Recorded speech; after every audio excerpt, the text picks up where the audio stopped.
जितना आपको बेनिफिशियरीज है उसका नाम नोटिफिकेट किया गया, कितना संख्या का नोटिफिकेट किया गया है ये हम जानना चाहता है। केंद्र सरकार तो किसानों को फायदे के लिए योजनाओं को लागू करती है।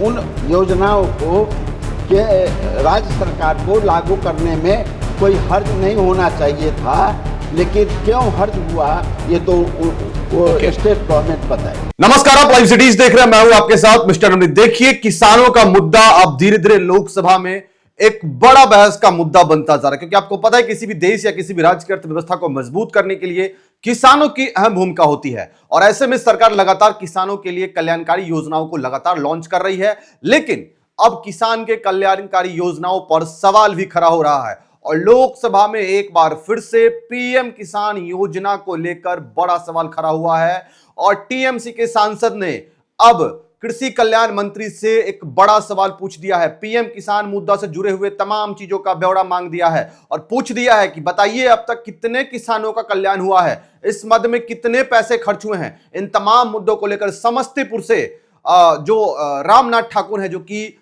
कृषि किसान और कल्याण मंत्रालय उनको मिला हुआ है, राज्य मंत्री के प्रभार में है, उन्होंने भी इन सांसदों के तमाम सवालों का जवाब बड़े ही तीखे तेवर में दिया है। तो आप सुनिए कि रामनाथ ठाकुर क्या कुछ कह रहे हैं। जितना आपको बेनिफिशियरीज है उसका नाम नोटिफिकेट किया गया, कितना संख्या का नोटिफिकेट किया गया है ये हम जानना चाहता है।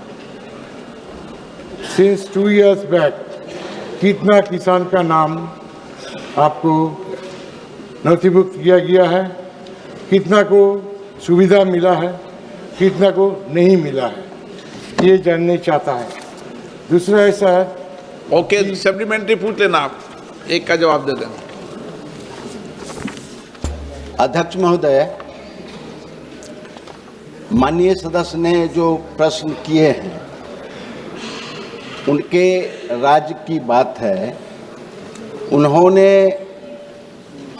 7 किस्त तक राज्य को लाभान्वित नहीं किया, भारत सरकार की योजना को लागू नहीं किया।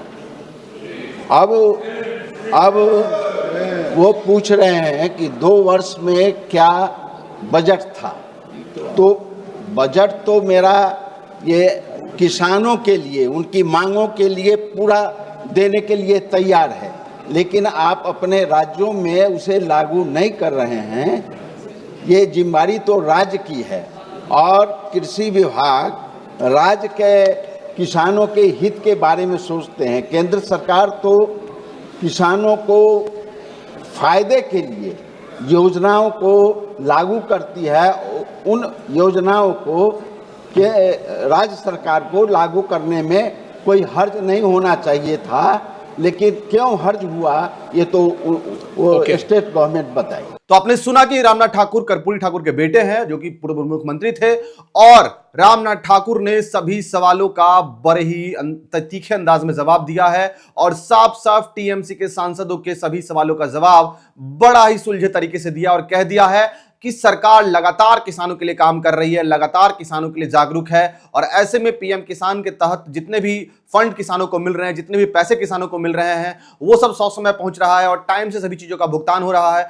ऐसे में रामनाथ ठाकुर ने आज लोकसभा के अंदर बड़ा ही बहस में हिस्सा लिया और इस बहस में तमाम सवालों का जवाब दिया। सवाल था टीएमसी सांसद का और जवाब था केंद्रीय मंत्री रामनाथ ठाकुर का। लेकिन अब देखना होगा किसानों के लिए और सरकार कितना काम करती है, क्योंकि बिहार में जिस तरीके से किसानों को लेकर तमाम कल्याणकारी योजनाएं लॉन्च की जा रही है, कल रामकृपाल यादव ने भी बहुत सारी बातें कही थी, उसके बाद आज लोकसभा में किसानों को लेकर भी एक बार सवाल कहीं ना कहीं गूंजा है और उसका जवाब भी कहीं ना कहीं सरकार के लोग देते हुए नजर आए। क्योंकि कहीं ना कहीं किसी भी इकोनॉमी को फाउंडेशनली स्ट्रांग करने के लिए फार्मर्स की बड़ी इंपॉर्टेंट रोल होती है और किसान अगर खेतों में काम नहीं करेंगे तो फिर देश को अनाज कहां से मिलेगा और देश में भूखमरी की समस्या कैसे खत्म, क्योंकि जिस तरीके से लोगों को अनाज मिलता है उसमें कहीं ना कहीं किसानों का सबसे अहम योगदान होता है और किसान ही वो सबसे मजबूत स्तंभ है देश की, जो कहीं ना कहीं कृषि के क्षेत्र में बेहतर काम करके देश की इकोनॉमी को स्ट्रांग करने का काम करते हैं। तो ऐसे तमाम खबरों के लिए बने रहिए। बहुत बहुत धन्यवाद इस वीडियो को देखने के लिए।